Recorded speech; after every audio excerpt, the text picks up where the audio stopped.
जय गुरु जी। शुक्राना गुरु जी। सारी संगत को जय गुरु जी। संगत जी, आज मैं आप सबको 18वीं अष्टपदी के छठे पद के बारे में बताऊंगी। इह हर रस पावे जन कोय, अमृतु पीवे अमर सो होए। जो नाम गुण सतगुरु से प्राप्त होते हैं उन्हें कोई बिरला जन ही प्राप्त करता है। संगत जी, हर धर्म सिखाता है कि मिलजुल कर रहना है, एक दूसरे की मदद करनी है, मन को निर्मल करना है, सदा परमात्मा को मन में बसाना है। पर ऐसे गुणों के बावजूद भी लोग एक दूसरे से लड़ते हैं। क्यों? क्योंकि जो उपदेश लिखे हैं उन्हें जाना नहीं। यदि उस ज्ञान को जान लिया पर माना नहीं है, और यदि माना भी है तो उसे अंदर तक लेकर नहीं गया, उसे पिया नहीं। जब तक उस मन अमृत रूपी ज्ञान को पीता नहीं, इस ज्ञान को जीता नहीं, वे ऐसे ही बुरे जीवन जीते रहेंगे। पर जिसने इस अमृत को पी लिया वे अमर हो जाएगा। गुरु साहिब जी फरमाते हैं कि ये हर रस परमात्मा के नाम के रस किसी विरले मन को ही प्राप्त होते हैं। पर जो इस अमृत नाम का गुणों का सेवन करता है वे अमर हो जाता है।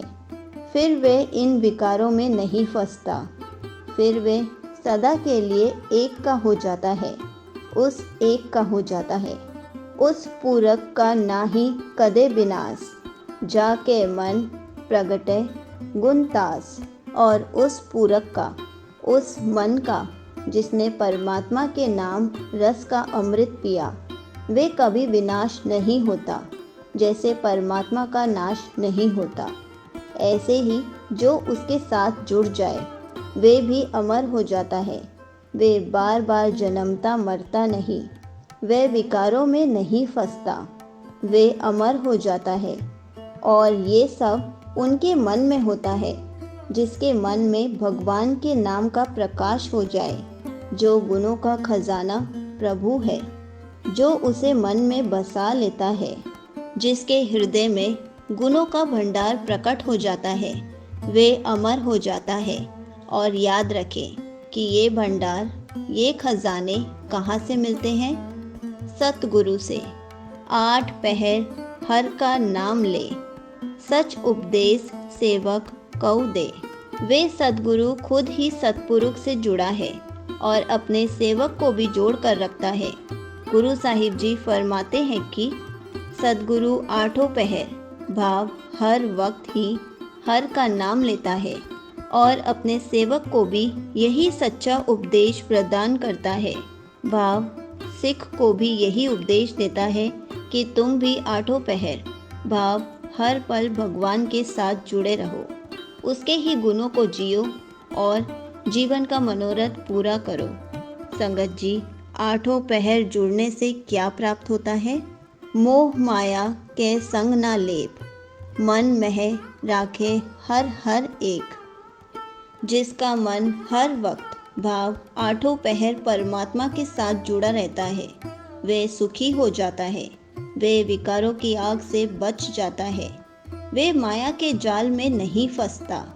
गुरु साहिब जी फरमाते हैं कि उस मन का मोह माया का साथ कभी मेल नहीं होता, जो अपने हृदय में हर एक ईश्वर को बसाता है, उसी को याद करता है, उसी का ध्यान करता है। और जो ऐसा करता है अंधकार दीपक पर गासे, नानक भरम मोह दुख तहते नासे। जो ऐसा करता है उसके अंदर नाम रूपी दिया जल उठता है, जो उसके अंदर अज्ञानता के अंधेरे को दूर करता है, भीतर प्रकाश कर देता है। वे देख पाता है कि मैं कहाँ गलत था और अब मुझे क्या करना है। वे अपने आप को साफ साफ देख पाता है। अब उसे विकार गिरा नहीं पाता, क्योंकि उसे दिखाई देता है कि इसे अब दूर रहना है और इसे मन में बसाना है। हे नानक, इस प्रकाश से दुविधा मोह एवं दुख सारे विकार उससे दूर भाग जाते हैं। पर ये डर मोह विकार ये सब दूर कैसे हुए? गुरु साहिब जी वे सार से अगले पद में फरमाते हैं। संगत जी, यहीं पर 18वीं अष्टपदी का छठा पद समाप्त होता है। जय गुरु जी, शुक्राना गुरु जी।